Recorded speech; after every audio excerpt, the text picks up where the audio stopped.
Bom dia a todos, vamos começar o culto.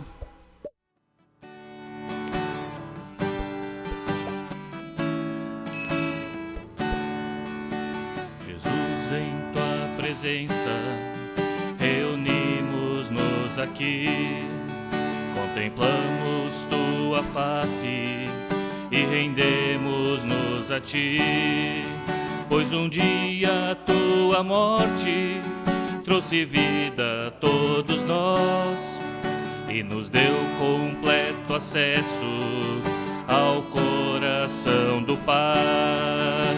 E o véu que separava já não separa mais. A luz que outrora apagada agora brilha e cada dia brilha mais.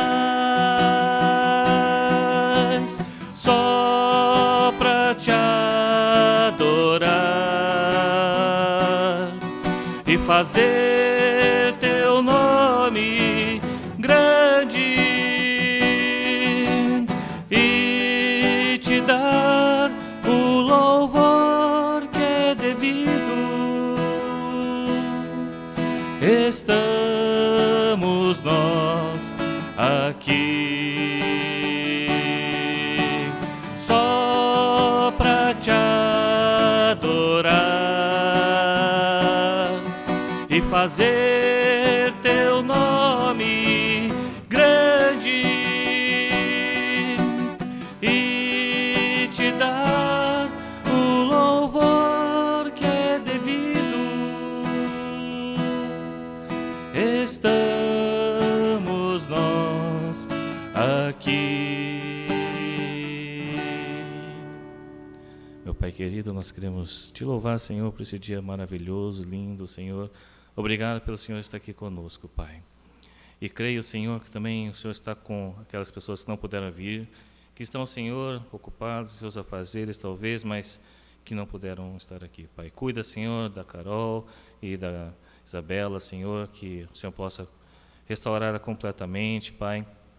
Da Isabela saúde, Senhor, completa, para que ela possa ter a comunhão contigo plena, Senhor, e que nada possa atrapalhar isso, Pai.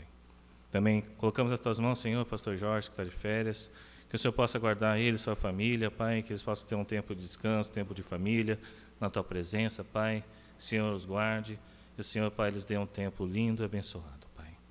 Também queremos colocar cada um da tua igreja, Pai, e cada culto, Senhor, que tem o teu nome, Pai, neste planeta Terra agora, Pai. Que o Senhor possa, Pai, estar se deleitando, Senhor, com teus filhos. E que a gente possa realmente sentir tua presença, ouvir a tua voz, falando com a gente, Pai. Que o Senhor possa, Pai, santificar teu povo e perdoar os nossos pecados. Te agradecemos por tudo, em nome do Senhor Jesus Cristo. Amém, Senhor querido. Vamos colocar de pé para louvar o Senhor agora? Louvemos ao Senhor.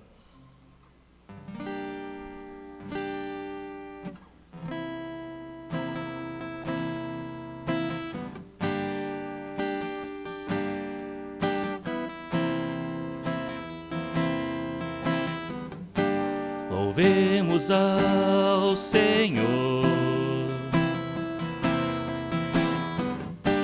louvemos ao Senhor,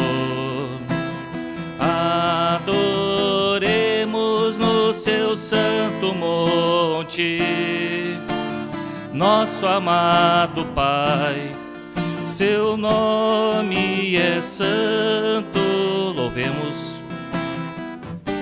Louvemos ao Senhor,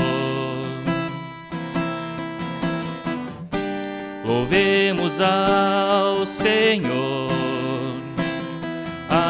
adoremos no seu santo monte, nosso amado Pai, seu nome é santo. Louvamos ao Senhor, pois teu nome é santo, o seu nome é santo. Louvamos ao Senhor, pois seu nome é santo. Magnifiquemos ao Senhor, ao Rei que é digno de louvor. Excelso, supremo, muito digno de louvor. Excelso, supremo, muito digno de louvor. Hosana, Hosana, Hosana ao nosso Rei. Hosana, Hosana, Hosana ao nosso Rei. Cristo é a nossa vida, o motivo do louvor em nosso novo coração, pois morreu a nossa morte para vivermos sua vida, nos trouxe grande salvação. Cristo é a nossa vida, o motivo do louvor em nosso novo coração,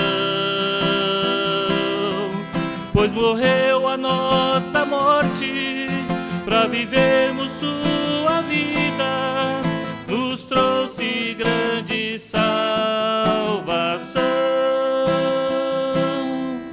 Hosana, Hosana, Hosana ao nosso Rei. Hosana, Hosana, Hosana ao nosso Rei. Amém. Hosana, mais uma vez.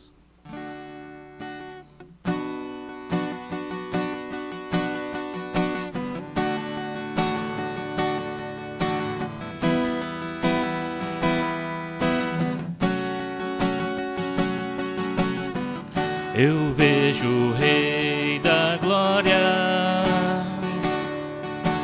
vindo com o seu poder, a terra vai estremecer.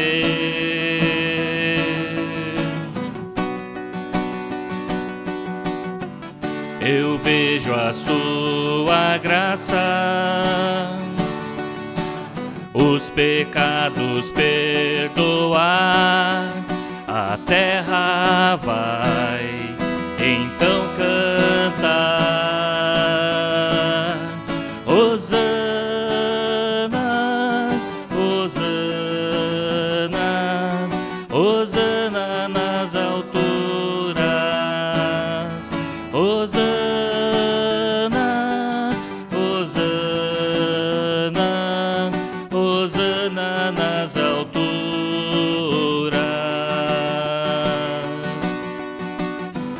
Eu vejo um povo eleito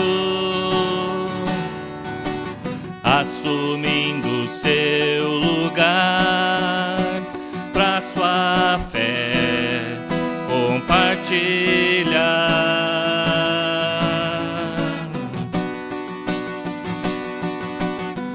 Eu vejo avivamento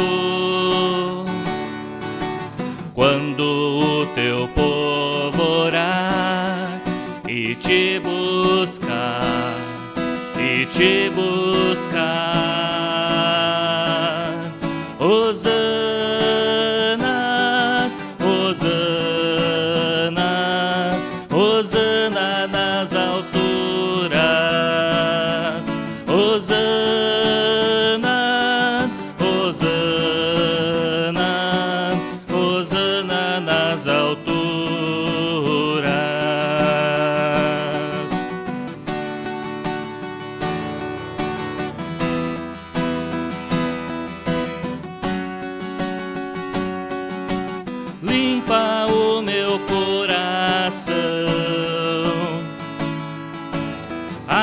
abre os meus olhos para que eu possa ver com o amor que tens por mim. Te amo, quero ser igual a ti. Tudo que sou é para teu louvor, pois contigo eu vou viver para sempre. Hosana, Hosana, Hosana nas alturas.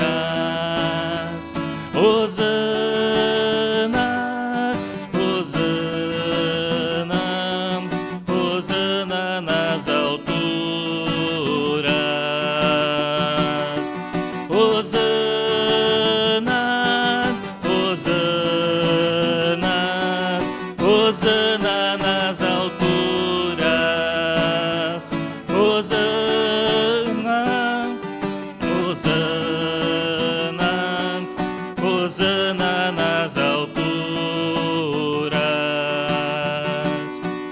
Hosana nas alturas. Hosana nas alturas.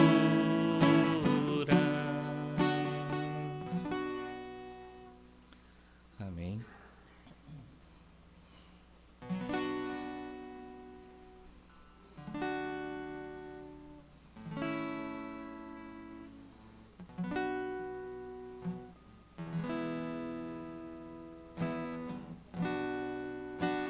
Sei que os teus olhos,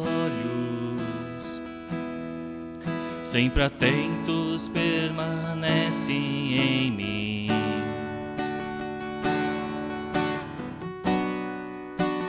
E os teus ouvidos estão sensíveis para ouvir meu clamor. Posso até chorar, mas a alegria vem de manhã. És Deus de perto e não de longe, nunca mudastes, tu és fiel.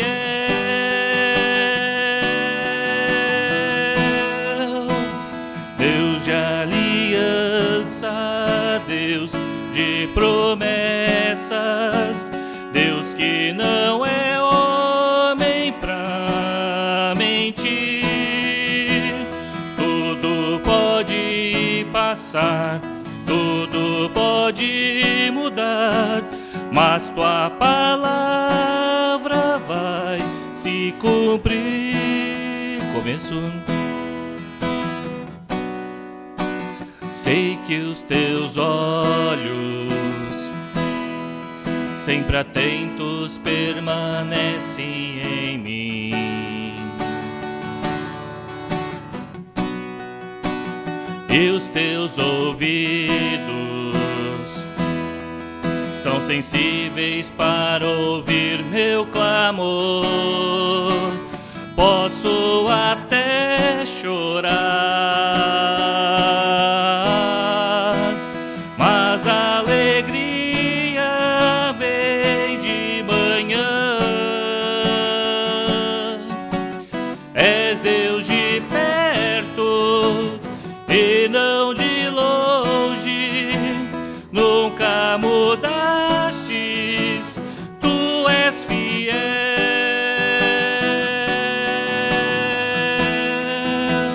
Deus de aliança, Deus de promessas, Deus que não é homem pra mentir.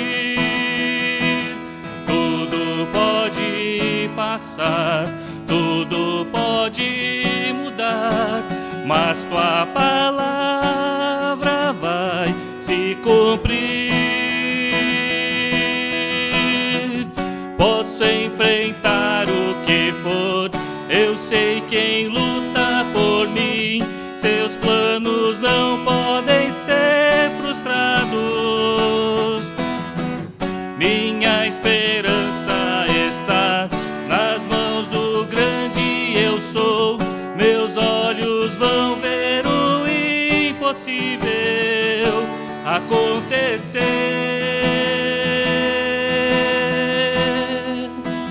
Deus de aliança, Deus de promessas, Deus que não é homem pra mentir.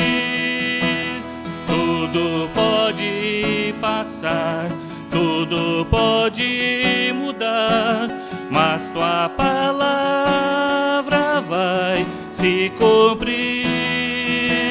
Deus de aliança, Deus de promessas, Deus que não é homem pra mentir.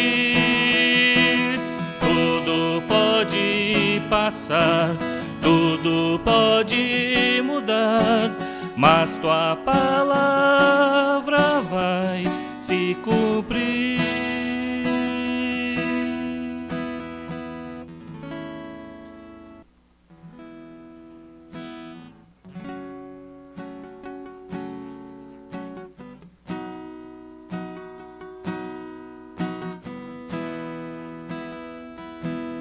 Não há Deus maior, não há Deus melhor,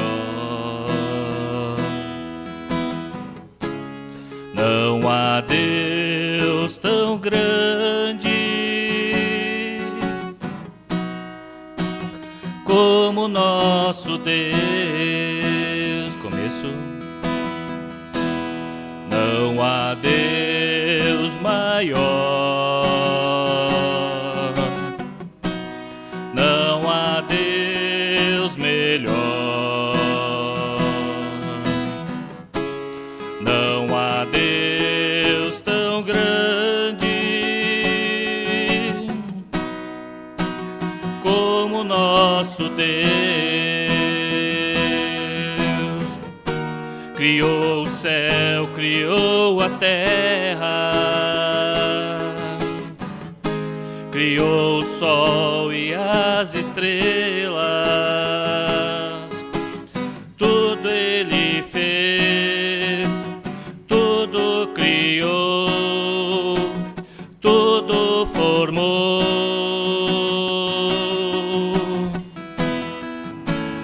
Para o seu louvor, para o seu louvor, para o seu, para o seu, para o seu louvor. Não há Deus maior, não há Deus melhor, não há Deus tão grande como nosso Deus. Criou o céu, criou o céu, criou a terra, criou o sol e as estrelas. Tudo Ele fez, tudo criou, tudo formou. Para o seu louvor, para o seu louvor, para o seu, para o seu, para o seu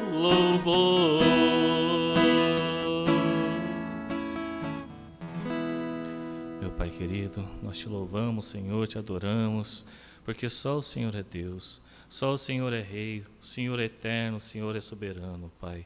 O Senhor que criou tudo que há, Senhor, o Senhor Criador dos céus e da terra, Seu Pai, e de tudo que há, Senhor. Nós te agradecemos, ó Pai, pelo fôlego de vida. Te agradecemos pelo Teu imenso amor, Pai, porque o Senhor nos ama apesar de sermos pecadores. Apesar, ó Pai, de não merecermos o Teu amor. Muito, muito, muito obrigado, Senhor. Queremos, ó Pai, pedir a Tua bênção também neste momento sobre nossos mentes, corações, para que a Tua palavra possa ter terra, Senhor, propícia para ser plantada, para crescer, para frutificar, Senhor. Queremos pedir que o Senhor possa realmente tirar todas as barreiras, Senhor, nossa mente, nosso coração. Tira, Pai, todas as perturbações externas, ó Pai, para que a Tua palavra possa encontrar a terra e nada possa tirar a Tua palavra da terra, Pai. E que ela possa germinar, Senhor, pelo Teu Espírito Santo. Queremos, ó Pai, entregar este momento nas Tuas mãos, Senhor. Fala através do Teu servo Sérgio, Pai, que ele possa ser um instrumento nas Tuas mãos agora. Te louvamos por tudo em nome do Senhor Jesus Cristo. Amém, Senhor querido. Pode se sentar? Sérgio, por favor. Bom dia a todos. Que a graça do nosso Deus esteja com cada um de nós nesta manhã, enquanto nós ouvimos e meditamos sobre a palavra do nosso Deus.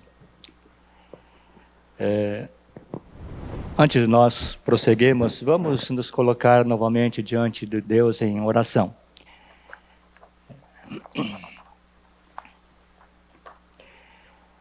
Eterno Deus, nós te louvamos, te agradecemos, porque o Senhor nos proporciona este momento de louvor, este momento de adoração. Senhor, abre o nosso entendimento para que nós possamos estar atentos àquilo que o Senhor tem falado através das Escrituras. E nesta manhã, nesta hora, Senhor, ministra a Tua palavra em nossas vidas para nós conhecermos a Tua perfeita vontade, ó Deus. Senhor Deus, que a Tua palavra seja realmente a lâmpada que brilha em nosso caminho, a luz que ilumina, Senhor Deus, cada passo que podemos dar. Que o Senhor esteja fazendo, Senhor Deus, florescer em nossas vidas aquilo que o Senhor tem reservado para cada um de nós nesta hora, ó Deus.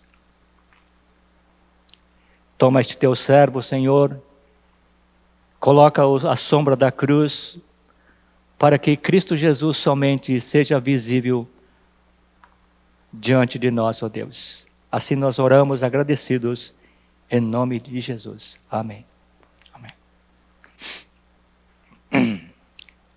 Queria compartilhar com vocês uma coisa. Ontem eu recebi um e-mail do pastor Pakep de Myanmar.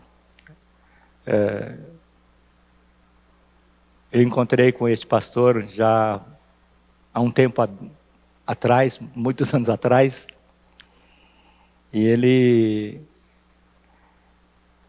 numa congregação, ele disse o seguinte: estejam orando pelo nosso ministério em Myanmar, né? É uma igreja metodista livre em Myanmar.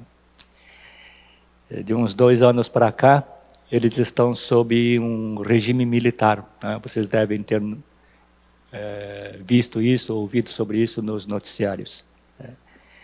E a situação está muito complicada, né? Passaram por uma pandemia, depois agora um regime bastante autoritário, né? Muitas pessoas perderam a vida. E é uma perseguição muito dura, né? Que o povo cristão sofre, né? Porque cerca de, eu não lembro se era 70% ou 90%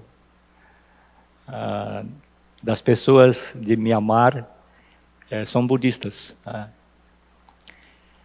E então eles têm, além da perseguição política, da dificuldade por falta de recursos, coisas tais, perseguição religiosa, eles estão batalhando, né? E no e-mail que eu recebi ontem, ele estava pedindo novamente orações, tá? Porque eles estão expandindo a pregação do Evangelho numa outra região, né? Onde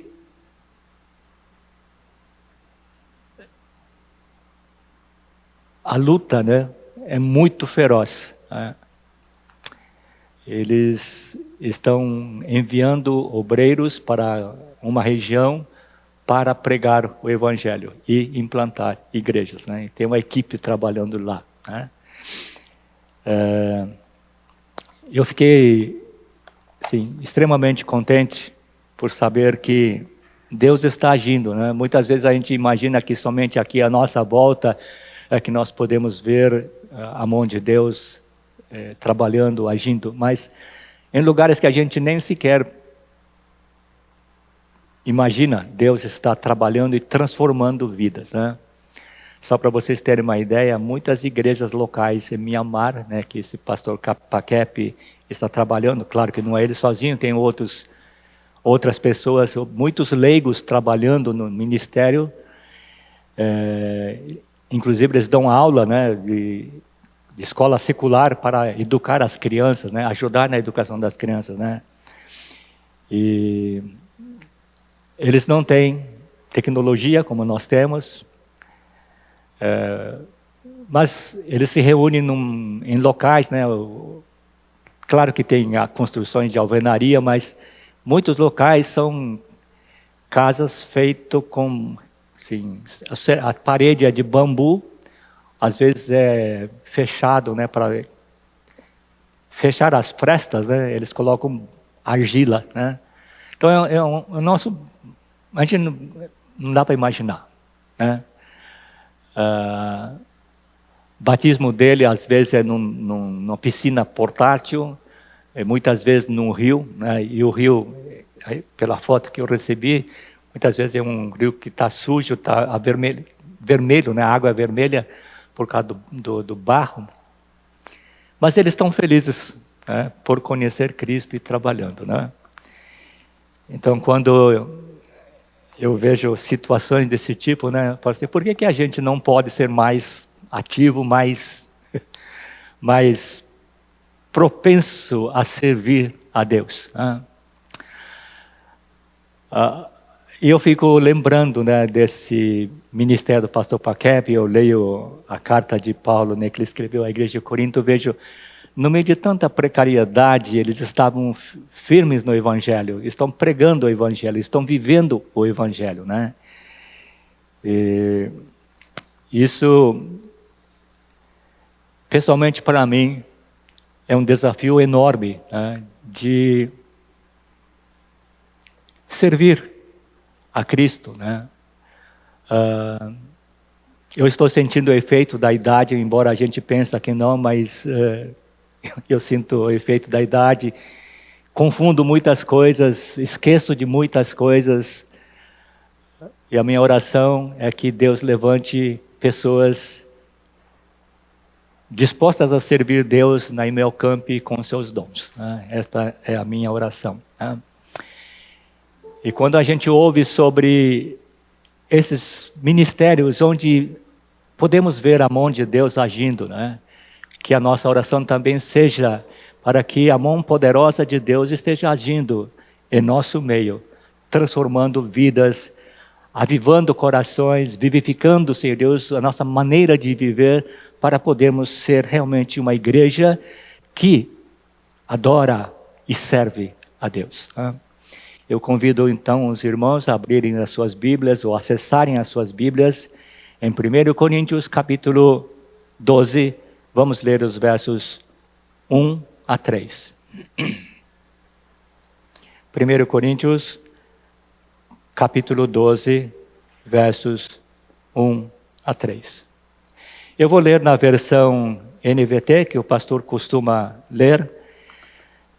Assim diz a palavra do Senhor. Agora, irmãos, quanto à sua pergunta sobre os dons espirituais, não quero que continuem confusos.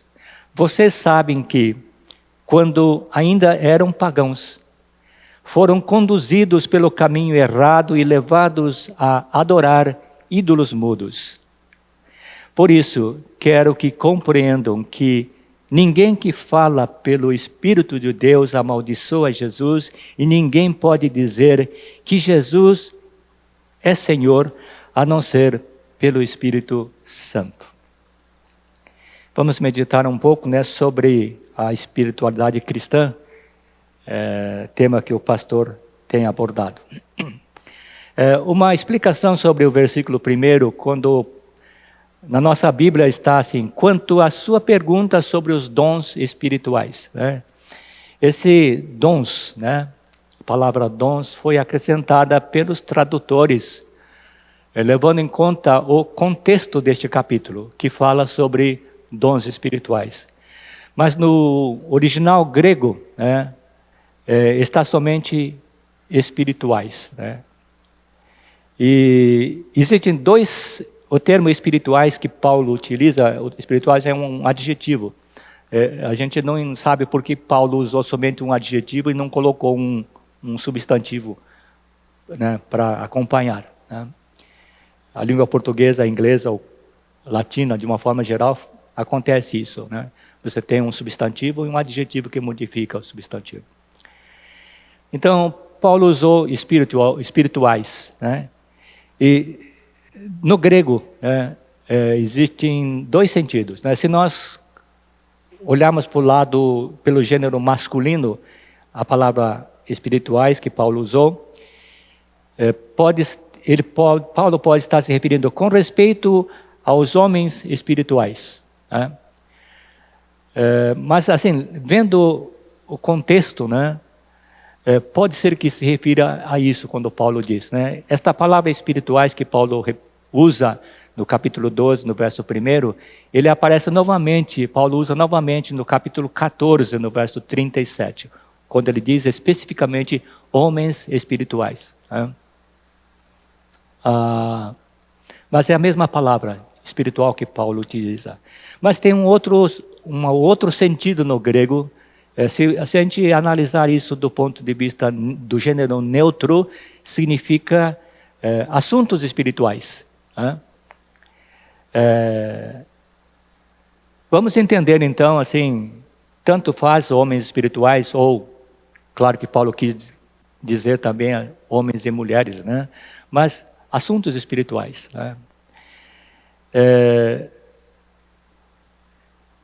É muito interessante nós procurarmos compreender o contexto da palavra de Deus, e tentar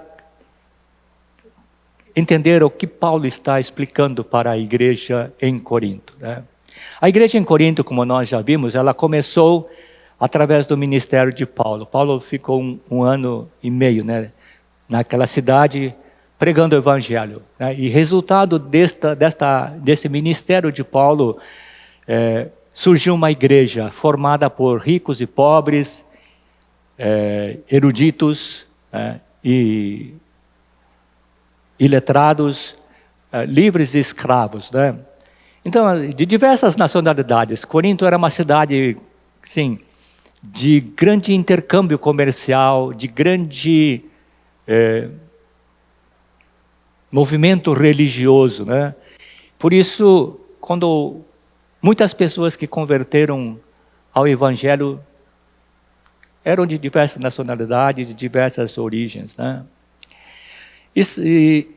Então, a igreja em Corinto, ela foi formada por pessoas, ou na maioria deles, pessoas resgatadas do paganismo, da idolatria e também da imoralidade. Quando Paulo escreve esta carta à igreja em Corinto, ele estava em Éfeso. Já deveria ter passado mais ou menos algo em torno de uns 3 anos. E Paulo está em Éfeso. Quando ele recebe notícias daquela igreja através de algumas pessoas, e também ele recebe cartas daquela igreja, pedindo explicações, diretrizes de como fazer determinadas coisas. E Paulo escreve esta carta para aquela igreja, né? Mas para nós, por que esta carta que Paulo escreve àquela igreja é importante? Porque o estudo dessa carta é importante para a nossa vida, para a nossa igreja, né? Para a nossa igreja, ou para a nossa própria vida, né? É importante porque os problemas que aconteceram naquela igreja são problemas que se repetem nas igrejas nos dias de hoje, né? É interessante, né? Ainda bem que existem estudiosos, né, que estudam o comportamento das igrejas nos dias atuais, né? Vejam só, o que os estudiosos estão apontando sobre a igreja, de um modo geral, é assim: existe imaturidade, existem instabilidades, existem predileções. Predileções entendo assim: aquele pastor é o pastor, aquele pastor tem uma mensagem, aquele é ungido, aquele não é, né? Então existe uma predileção, tal como tinha na igreja em Corinto. Também existe panelinhas, né? Grupinhos dentro da igreja. Inveja, ira, né? A gente imagina que com inveja na igreja, ira na igreja, existem. Dificuldades conjugais, imoralidade sexual, né? Eu já ouvi coisas assim de deixar arrepiado, né? Do que acontece em algumas igrejas, né? Separações de casais, práticas moralmente condenáveis, né? Uso equivocado dos dons espirituais. O pastor vai falar sobre isso aí. Eu já passei por algumas coisas que são interessantes a gente recordar hoje, né? Mas desde que Paulo escreveu essa carta, desde a época de Paulo, já são decorridos aí quase 2000 anos, né? No entanto, esta carta continua sendo importante para os nossos dias, para a igreja contemporânea, né? Tanto para ensinar como para corrigir algumas situações, né? À medida que a gente lê, né, já estudamos 11 capítulos, estamos no início do capítulo 12, mas esta carta contém conselhos e instruções práticas para restaurar a igreja nas suas áreas de fraqueza. Eu acredito que não exista ou não deve existir igreja que não tenha problema, né? A nossa Imelcamp também tem um monte de problemas, né? Mas nós precisamos juntar as forças e trabalhar para melhorar aquilo que nós somos, né? Debaixo da orientação de Deus, né? Então, assim, Paulo escreve a carta para corrigir práticas erradas, questionáveis, ensinos falsos, né? Para que a igreja cresça em unidade, conforme a vontade de Deus, né? E que tudo que a gente faz, que tudo que a igreja faz, seja para a glória de Deus, né?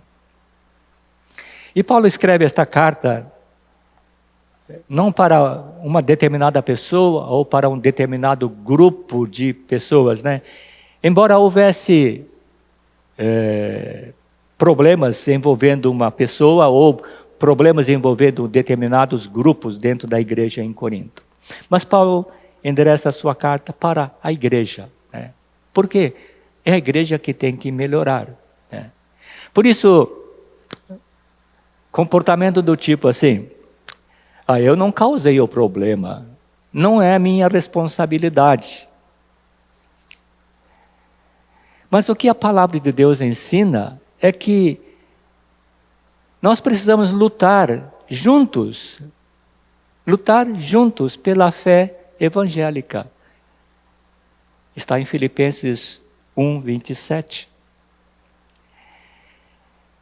E ajudar, levar os fardos de uns dos outros. A gente muitas vezes imagina, não tem problema, a pessoa está sempre bem. Não é bem verdade. A pessoa sempre, às vezes, não demonstra isso, não fala isso, mas tem lá as suas dificuldades, os seus problemas. Então, levar os fardos uns dos outros, né? E desse modo obedecer à lei de Cristo, que Paulo escreve lá em Gálatas capítulo 6, versos 2. E nós já tivemos oportunidade de, recentemente, aprender com o texto bíblico que está lá no capítulo 10, verso 24 de 1 Coríntios. Não se preocupem com o seu próprio bem, mas com o bem dos outros. Olhem para as outras pessoas. Orem pelas outras pessoas. Né? Eu já tenho orado pela igreja em Mianmar uns 10 anos, né? Desde que encontrei com o pastor Paquep. E ele sempre me envia mensagens. Né? E eu fico muito contente, né, por ser um dos intercessores. Né? E Deus tem me mostrado, continua orando. Muitas vezes nós jogamos sobre os ombros do pastor ou sobre a liderança pastoral toda a responsabilidade de resolver os problemas da igreja. Mas a igreja não funciona assim. Nós somos a igreja. Não é o pastor, não são os líderes, mas todos nós somos igreja. E Paulo, ele escreve o seguinte, né? É interessante se nós avançarmos um pouquinho no capítulo 12, né? Lá no verso 26 e 27, Paulo escreve o seguinte: se uma parte sofre, todas as outras sofrem com ela. E se uma parte é honrada, todas as outras com ela se alegram. E olhem só o que Paulo escreve: juntos, todos vocês são corpo de Cristo, e cada um é uma parte dele. Quando eu li essa passagem, eu falei, nossa, como Deus age na vida de pessoas como Paulo. Né? Assim, Paulo teve uma sabedoria e discernimento.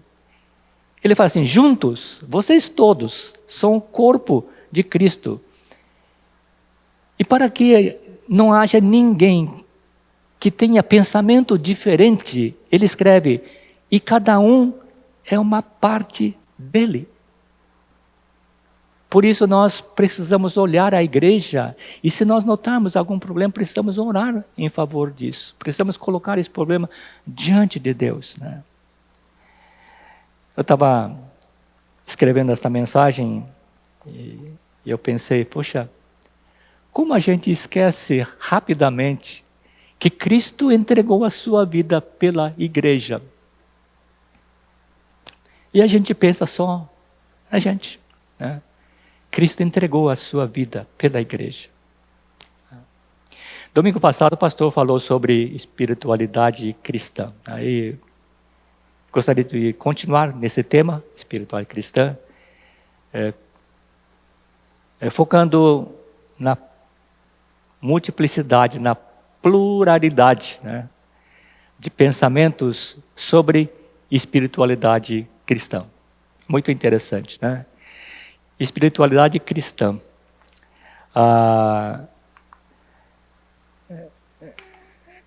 Foi uma questão, né? Espiritualidade foi uma questão que preocupou a igreja em Corinto. Tá? O capítulo 12 fala sobre dons espirituais, né? E a gente fica pensando assim, o que é ser espiritual? Acredito que vocês também tenham pensado, o que é ser espiritual? O que é uma pessoa espiritual? O pastor vai falar sobre isso aí, né? Então vamos deixar para ele falar sobre isso aí. Né? Mas assim, espiritualidade foi um problema que preocupou a igreja de Corinto, mas é uma preocupação nos dias de hoje, nas igrejas de hoje. Né? E é um tema que ainda causa confusão e polêmica dentro do ambiente cristão, devido ao surgimento de uma diversidade de pensamentos sobre esse tema. Tá? Nós vamos ver alguns. A palavra espiritualidade, né, quando eu estava trabalhando na empresa, ainda estava por quase desligando da empresa, né, eu tive pensando assim, né, surgiu alguns pensamentos em alguns encontros de estudos, né, dentro da empresa, sobre espiritualidade. Né. O termo, né, a palavra espiritualidade, antigamente era restrita ao ambiente religioso. Só que esta palavra espiritualidade, ela saiu do mundo religioso e entrou em outras áreas, né? Em áreas dominadas pela ciência e tecnologia, no mundo dos negócios, né? E mais recentemente, a palavra espiritualidade, ela está agindo ou mudando um pouco a qualidade de vida das pessoas. Há um tempo, já faz um tempo que eu li um artigo sobre espiritualidade. Né? E vários estudiosos, né, chegaram à conclusão do seguinte, que a palavra espiritualidade, ela superou a palavra discipulado dentro das igrejas locais.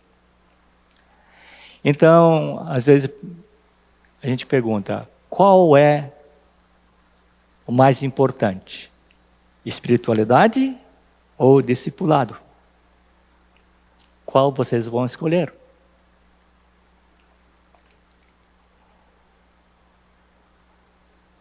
Tem uma coisa interessante que eu encontrei num artigo, né? O Dr. Steve McSwain, ele é americano, ele é conferencista, autor de livros, conselheiro de congregações de igrejas ou de outras congregações, e é professor de assuntos espirituais. E ele tem sido denominado a voz, entre aspas, espiritual, mas não religioso. Eu traduzi isso do inglês para o português. Né? A sigla em inglês, como ele é reconhecido, é SBNR. Spiritual but not religious. Espiritual, mas não religioso. E este senhor, distinto senhor, né, que é PhD, né, então estudou bastante a fundo. Segundo uma biografia que consta na internet, no Facebook dele ou no LinkedIn, tem uma biografia resumida, né, e diz assim, ele cresceu em uma igreja batista. Foi ministro cristão, ele pastoreou a igreja por mais de 20 anos. Mas diz ele que não experimentou o seu despertamento espiritual até que ele abandonou a igreja. Esta pessoa descobriu sobre a espiritualidade, uma verdadeira espiritualidade, depois que ele saiu da igreja, abandonou tudo que ele fazia. E esse despertamento que ele teve, inspirou a buscar um novo tipo de espiritualidade que conecta as pessoas a Deus e a outras pessoas, independentemente de sua raça, etnia ou tradição religiosa. Atualmente, ele é um devotado seguidor do caminho de Cristo para conhecer Deus. É o que consta na biografia dele. Mas eu acredito que esse seguidor do caminho de Cristo para conhecer Deus não é a maneira bíblica de viver. Por quê? Já que ele escreve na sua própria mini-biografia, ele argumenta o seguinte, que o cristianismo não é o único caminho para o divino. Eu quero seguir Deus, acho Deus maravilhoso, mas no budismo tem isso de interessante, lá nos orixás tem isso de importante, Iemanjá tem isso aqui, o Pai de Santo, não sei. Quer dizer, essa é a espiritualidade que talvez o Dr. Steve McSwain esteja vivendo ou pregando. É engraçado como as coisas vão acontecendo.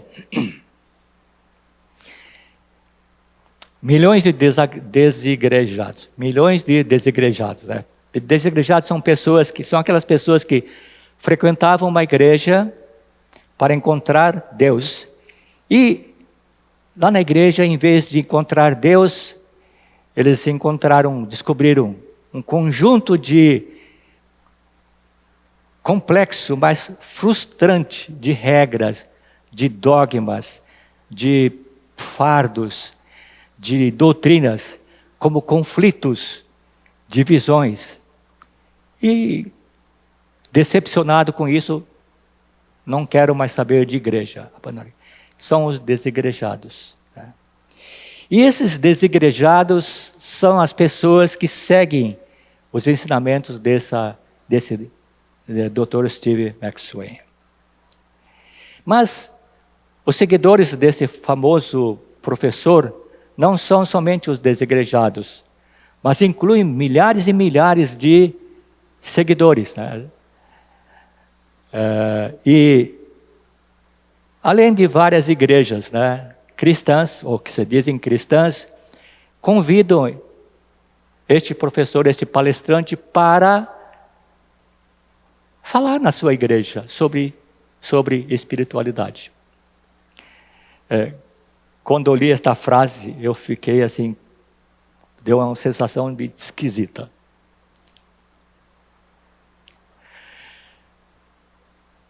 O que a gente percebe, o que dá a entender, é que muitas pessoas têm o desejo de compreender coisas que não podem ser explicadas.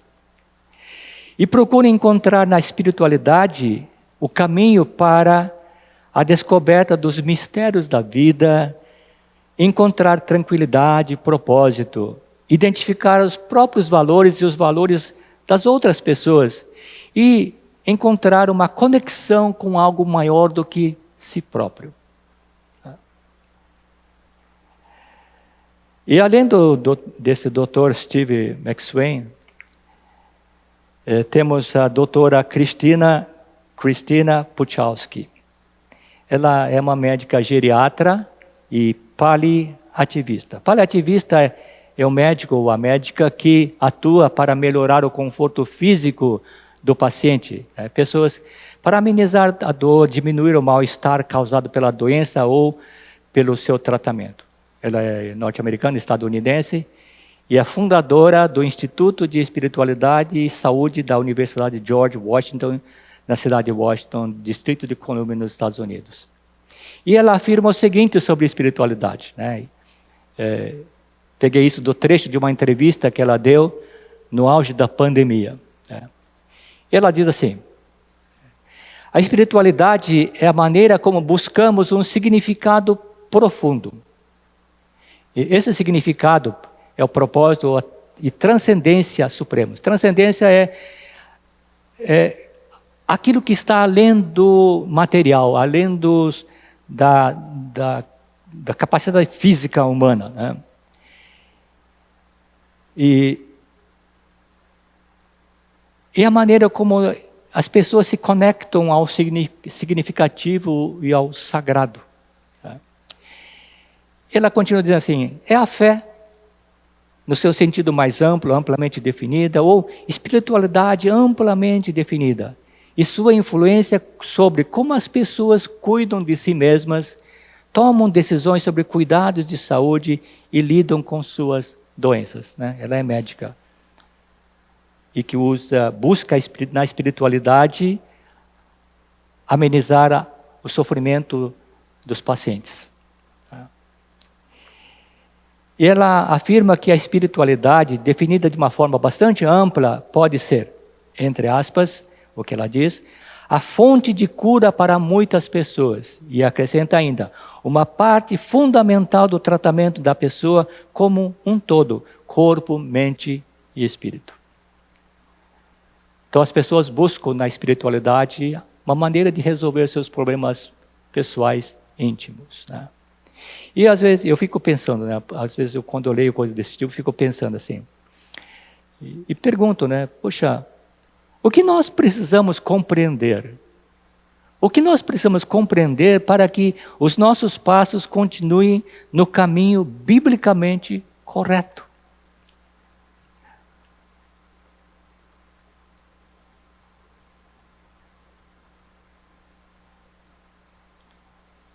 Li certa vez um estudo sobre mudanças que os cristãos fazem nas igrejas, né? Mudam como se fosse mudar de roupa. Um dia está nessa igreja, outra semana está em outra igreja, ouve falar de um louvorzão, vai para aquela igreja, ouve de uma mensagem, vai para outra igreja, assim, não para num lugar. E ficam buscando aquilo que para ele parece ser espiritual. Mas o que é ser espiritual? E eu fico pensando assim, se os nossos passos estão realmente na direção certa, no caminho biblicamente correto. Podemos ver então que a palavra espiritualidade, ela assumiu um novo sentido nos últimos tempos. Inclusive para os cristãos. Para os cristãos. Muitos cristãos buscam insights. Insights é o termo que é usado hoje em dia, mas é uma iluminação interior, uma percepção que a pessoa tem, uma intuição. Né? Isso é insight. Né? E não importa, né? Não importa se esses insights ela provém de outras religiões ou de outras tradições que não são cristãs. A Igreja Católica Romana tem lutado durante muito tempo procurando implantar o ecumenismo. Trazer todas as religiões existentes no mundo para dentro do ambiente que ela pode, não sei se controlar, mas ela quer mudar. Trazer as demais religiões para dentro do catolicismo.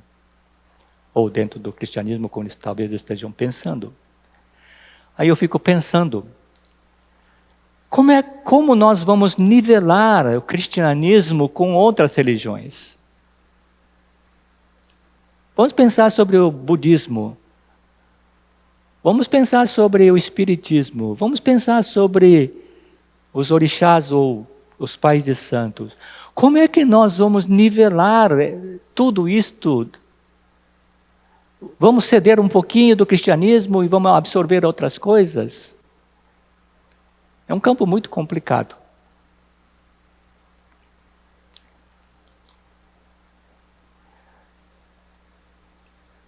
Mas nós não podemos confundir, né, espiritualidade com religiosidade. Né?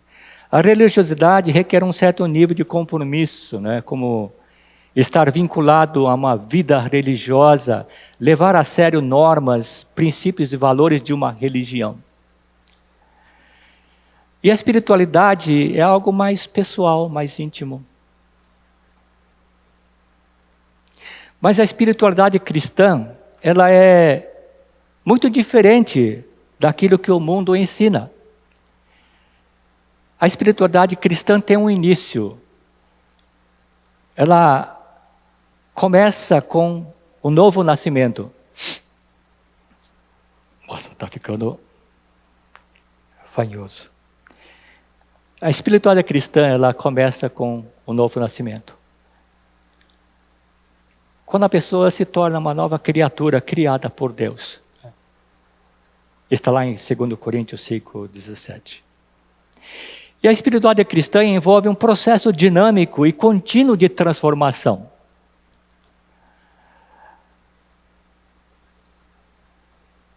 Nós precisamos pensar sobre isso, porque nós precisamos crescer, desenvolver na semelhança de Cristo. Precisamos ter o estilo de vida de Cristo quando ele andou pelas terras da Galileia.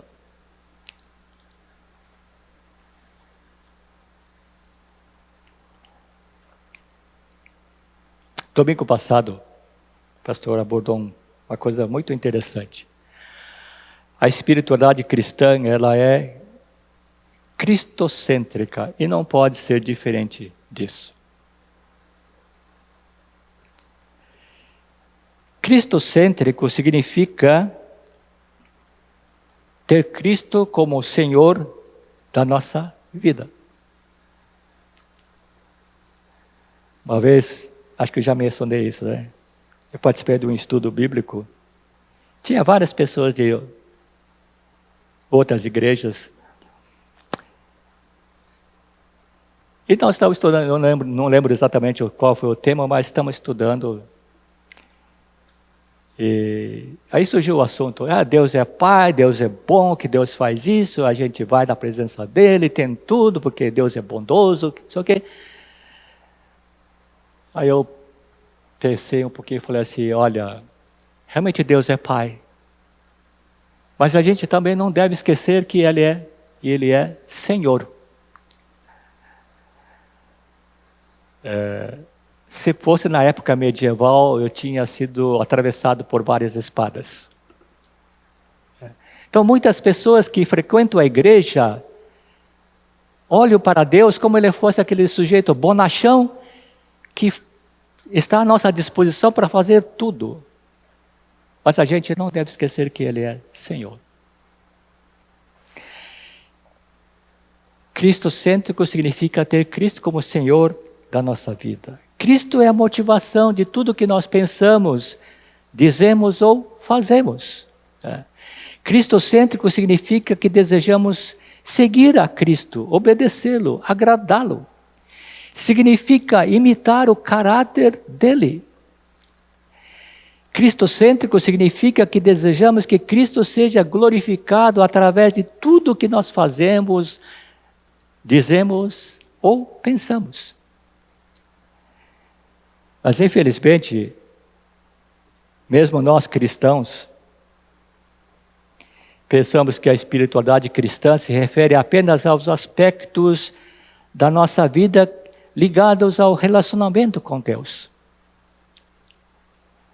É verdade, a espiritualidade cristã está intimamente ligada com a vida do crente com Cristo, com Deus.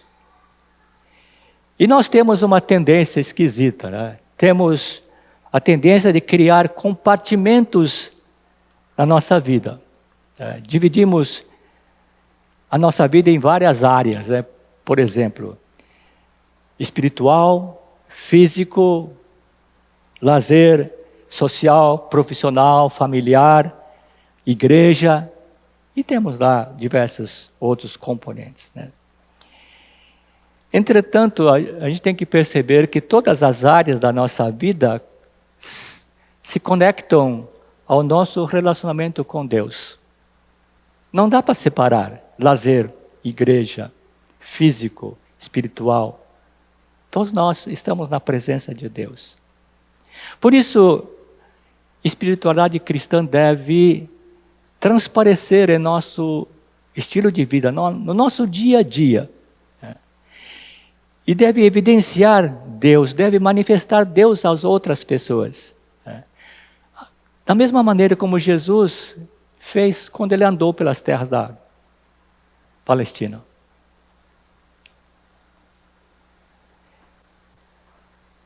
Infelizmente, né? Falando mais uma vez, infelizmente, né? Para muitos cristãos, a espiritualidade cristã se trata de uma piedade pessoal, uma devoção pelas coisas religiosas, né? E uma formação espiritual. O foco está quase que inteiramente, né? Talvez inteiramente, no individual, na renovação interior, nas disciplinas pessoais como orar, ler a Bíblia, meditar, participar de retiros espirituais, ter seus momentos de contemplação, ter suas experiências próprias. Disciplinas pessoais como ler a Bíblia, meditação, oração, são coisas indispensáveis para se manter ligado, né, com a verdade do Evangelho, para crescer no amor de Deus e no amor ao próximo e ter essa comunhão com Deus. Não podemos abandonar isso. Espiritualidade cristã envolve servir em obediência, sacrifício e em amor, seguindo o exemplo que Jesus Cristo nos deixou. Todo o propósito, né? Quando a gente olha para a vida de Jesus, todo o propósito da vida dele foi glorificar a Deus, o Pai. Por isso, todo o propósito da nossa vida deve ser para glorificar a Deus. E não foi à toa que Paulo escreveu à igreja de Corinto o seguinte, lá em capítulo 10, verso 31. Portanto, quer vocês comam, quer bebam, quer façam qualquer outra coisa, façam para a glória de Deus. Por isso, todas as palavras que nós dizemos, toda a nossa submissão aos princípios de Deus, toda a convivência com outras pessoas, todo o emprego das responsabilidades dadas por Deus através dos dons espirituais ou talentos, todo modo de agir diante das oportunidades ou das circunstâncias da vida, devem ter um objetivo que é glorificar Deus. A espiritualidade cristã se manifesta não só no desejo de agradar a Deus, em tudo que nós fazemos, e não se deixar contaminar pelas coisas que desagradam a Deus. Mas a espiritualidade cristã se manifesta também nas atitudes que nós manifestamos de se importar e agir em favor dos oprimidos e dos necessitados. Então, que tipo de espiritualidade estamos escolhendo?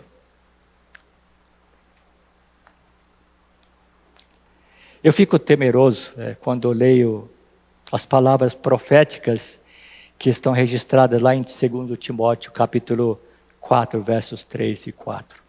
Ouçam o seguinte. Pois virá o tempo em que as pessoas já não escutarão o ensino verdadeiro. Seguirão seus próprios desejos e buscarão mestres que lhes digam aquilo que agrada seus ouvidos. Rejeitarão a verdade e correrão atrás de mitos. Eu digo que eu fico temeroso quando leio estas palavras, porque eu corro o risco de abrigar pensamentos que satisfazem apenas o meu ego, e eu corro o risco de escolher um caminho que contraria a vontade de Deus. Muitas vezes a gente imagina, eu estou na igreja, leio a Bíblia, ouço a mensagem, faço as minhas orações, mas nada disso garante que a gente não vá se desviar do caminho de Deus. Exemplo daquele pastor que eu mencionei, pastor Batista, Dr. Steve McSwain. 20 anos, mais de 20 anos pregando o evangelho numa igreja, servindo a Deus, e de repente ele diz que encontrou a espiritualidade quando ele abandonou a igreja. A gente não sabe. Eu já ouvi falar de pastor que deixou a igreja para ser pai de santo. Eu já ouvi recentemente de pastor de uma igreja que começou ou voltou para o mundo das drogas e não quer mais saber de igreja. Por isso, eu fico bastante temeroso quando leio certas coisas da Bíblia. E eu não quero que isso aconteça na minha vida. Por isso, a minha oração é constante para que Deus ilumine a minha mente, o meu coração.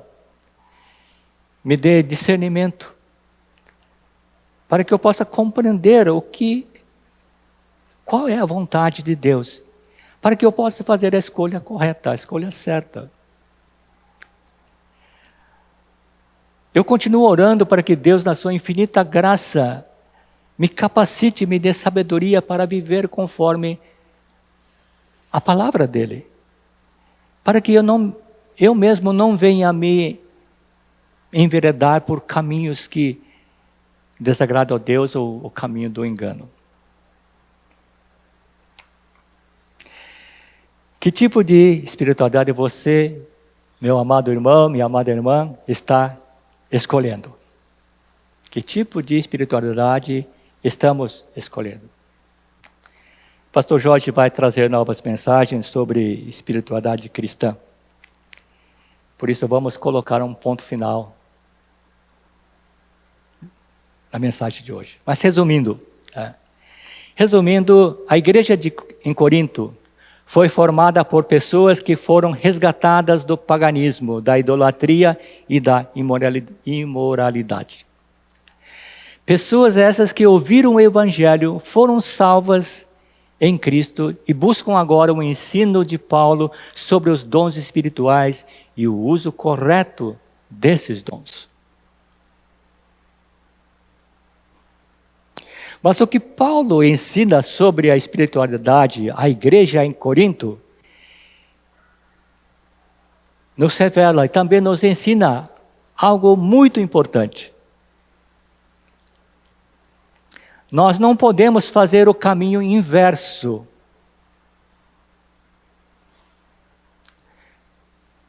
Ou seja, após conhecer o Evangelho, de experimentar a salvação em Cristo e passar a copiar os costumes, os modismos, os valores do mundo, que são coisas transitórias e não agradam a Deus. E nós precisamos aprender, com a palavra de Deus. Muitas vezes nós pensamos que a Bíblia traz palavras bastante duras, severas, mas nós precisamos ouvir essas palavras, são palavras claras. Se vocês desejam ser amigos do mundo, tornam-se inimigos de Deus. Tiago 4:4. Quando amam o mundo, o amor do Pai não está em vocês. 1 João capítulo 2, verso 15.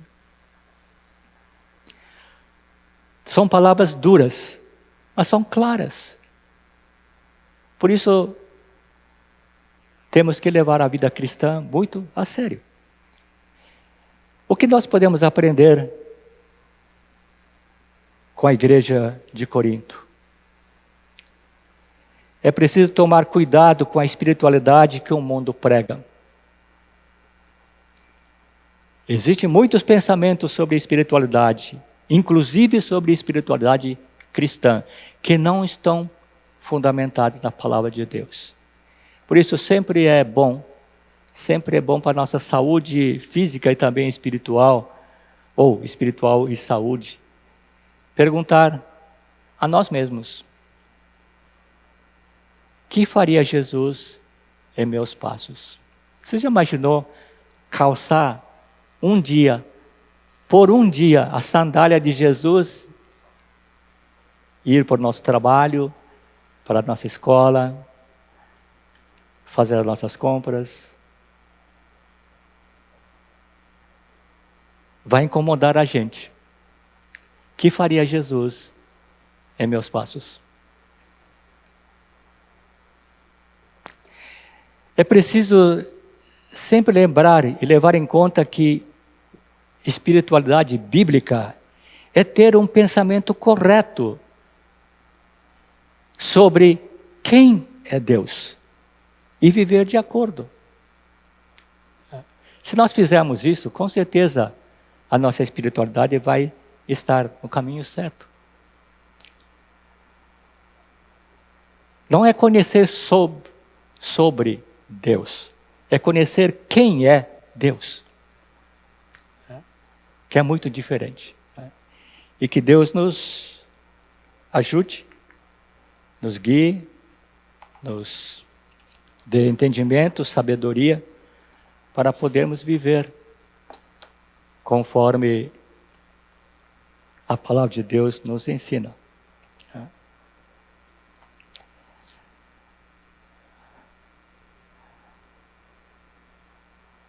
Tenho aprendido muito com o estudo desta carta de Paulo à igreja de Corinto. Muita coisa tem que ser transformado dentro da minha vida para viver como a palavra de Deus recomenda.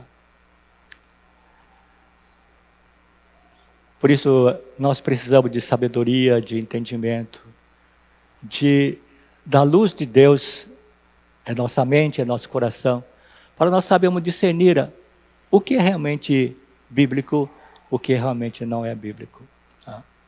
E que Deus nos ajude, pela sua graça, nós vivemos desta maneira.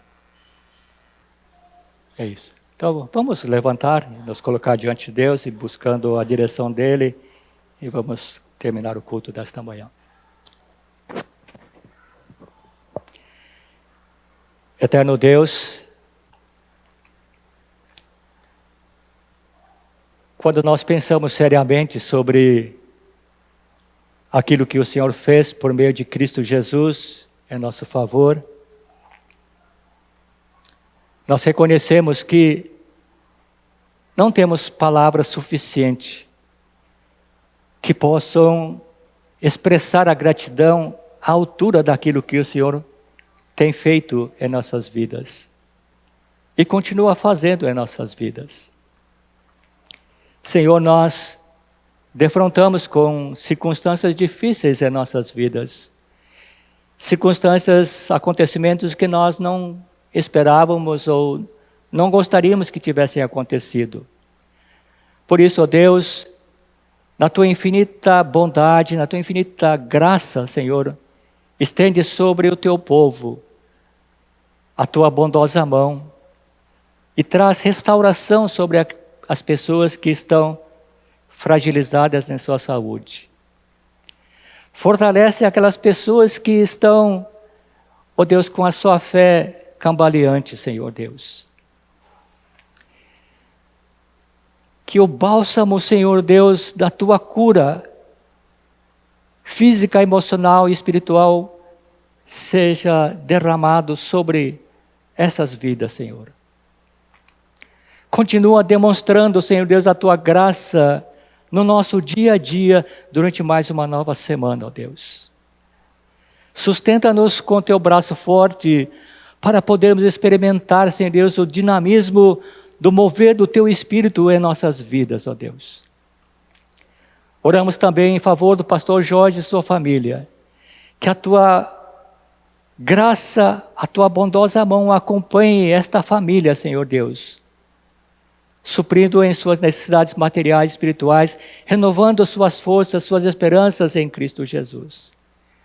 Sê com cada um de nós como família que leva o Teu nome, Senhor Deus, para que nós possamos buscar constantemente a Tua presença, para podermos experimentar do Teu amor, da Tua graça, de maneira transformadora em nossas vidas, ó Deus.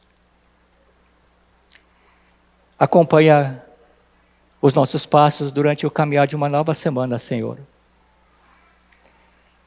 Renova, Senhor, a nossa maneira de pensar para podermos experimentar a Tua boa e perfeita, agradável vontade em nós, Senhor Deus. E que o nosso estilo de vida, Senhor Deus, seja, ó Deus, uma maneira de viver movido pelo Teu Espírito Santo, Deus. Assim nós oramos e te agradecemos, Senhor, em nome de Cristo Jesus. Amém e amém. Amém. Obrigado pela paciência de vocês em escutar durante um longo tempo, né, a mensagem. Que Deus acompanhe vocês, guarde vocês e abençoe vocês. Amém.